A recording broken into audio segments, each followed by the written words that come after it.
दोस्तों आज हम ऐसे कॉन्सेप्ट के बारे में बात करने वाले हैं जिसे हम फ्रैक्शनल ऑनरशिप या फिर फ्रैक्शनल प्रॉपर्टी के नाम से जानते हैं।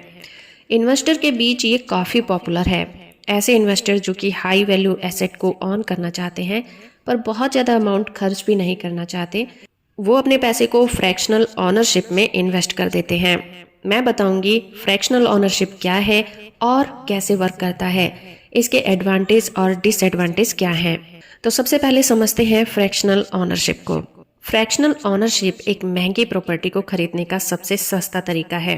फॉर एग्जाम्पल महंगी कार, प्रॉपर्टी, प्राइवेट जेट खरीदना। इसमें इनके टोटल प्राइस में इन्वेस्टर कुछ शेयर डालकर बेनिफिट ले सकते हैं। अगर आप वेकेशन हाउस खरीदना चाहते हैं मगर आपके पास इतना पैसा नहीं है कि आप अकेले उसे खरीद सको, तो आप दूसरे इन्वेस्टर के साथ मिलकर उस प्रॉपर्टी को खरीद सकते हैं, जिसके बाद आप उसके शेयर राइट्स को दूसरों के साथ शेयर कर सकते हैं। और अगर उस प्रॉपर्टी को रेंट पर देते हैं तो उसके बेनिफिट भी आपको मिलते रहते हैं। इस तरह से आप किसी प्रॉपर्टी की फुल मेंटेनेंस या फिर खर्चों को उठाए बिना ही उसके मालिक बनकर प्रॉपर्टी के बेनिफिट उठा सकते हैं। Fractional ownership time share ownership से डिफरेंट होती है, क्योंकि टाइम शेयर ऑनरशिप में आप किसी भी प्रॉपर्टी के मालिक किसी टाइम पीरियड के लिए बनते हैं, उस टाइटल के मालिक नहीं बनते।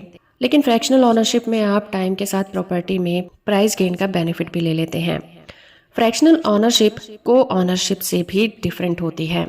इसके अलावा फ्रैक्शनल ऑनरशिप को ऑनरशिप से भी डिफरेंट होती है। को ऑनरशिप में आप प्रॉपर्टी की ऑनरशिप उन लोगों के साथ परचेज करते हैं जिनको आप पर्सनली जानते हैं।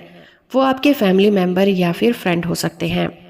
लेकिन फ्रैक्शनल ऑनरशिप में आप अजनबियों के साथ प्रॉपर्टी के टाइटल को शेयर करते हैं और उन लोगों को आप नहीं जानते। इसीलिए फ्रैक्शनल ऑनरशिप इन दिनों काफ़ी पॉपुलर है, क्योंकि ये सभी को हाई वैल्यू प्रॉपर्टी को ऑन करने का मौका देती है। इसके अलावा फ्रैक्शनल ऑनरशिप स्टेबल और पैसिव इनकम करने का मौका देती है। जब आप प्रॉपर्टी को यूज़ नहीं कर रहे होते, आप उसे रेंट पर दे सकते हैं। आइए बात करते हैं इसके एडवांटेज की। तो पहला बेनिफिट तो यही है, लोअर एंट्री कॉस्ट।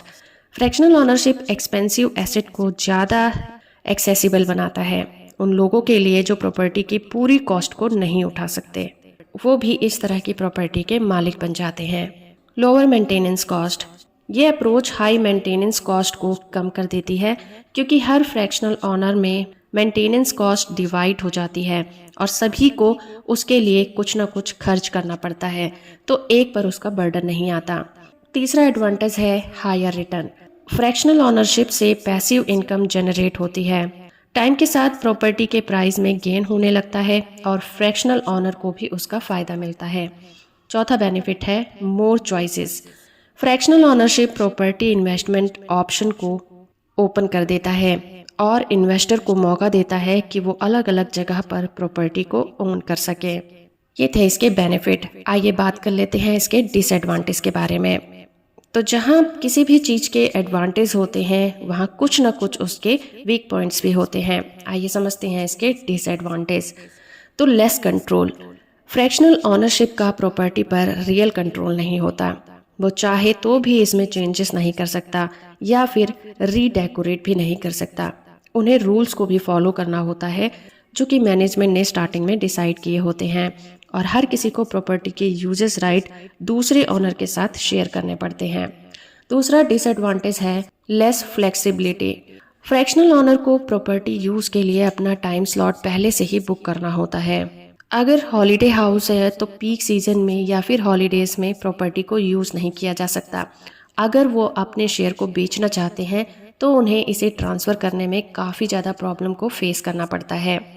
अगला डिसएडवांटेज है मोर रिस्क। फ्रैक्शनल ऑनरशिप में कुछ रिस्क भी इन्वॉल्व होते हैं, जैसे कि लीगल डिस्प्यूट, फ्रॉड, मिसमैनेजमेंट या फिर प्रॉपर्टी के अंडर परफॉर्मेंस होने का भी रिस्क बना रहता है। फ्रैक्शनल ऑनर को ज्यूरिसडिक्शन और इन्वेस्टमेंट के स्ट्रक्चर के बेसिस पर टैक्स इम्प्लीकेशन को भी फेस करना पड़ता है। तो दोस्तों आज हमने समझा फ्रैक्शनल ऑनरशिप के बारे में, उसके एडवांटेज और डिसएडवांटेज के बारे में। होप कि आपको ये वीडियो इन्फॉर्मेटिव लगा होगा। वीडियो को लाइक और शेयर करना बिल्कुल मत भूलिए, और चैनल को सब्सक्राइब नहीं किया है तो वो भी कर लीजिए।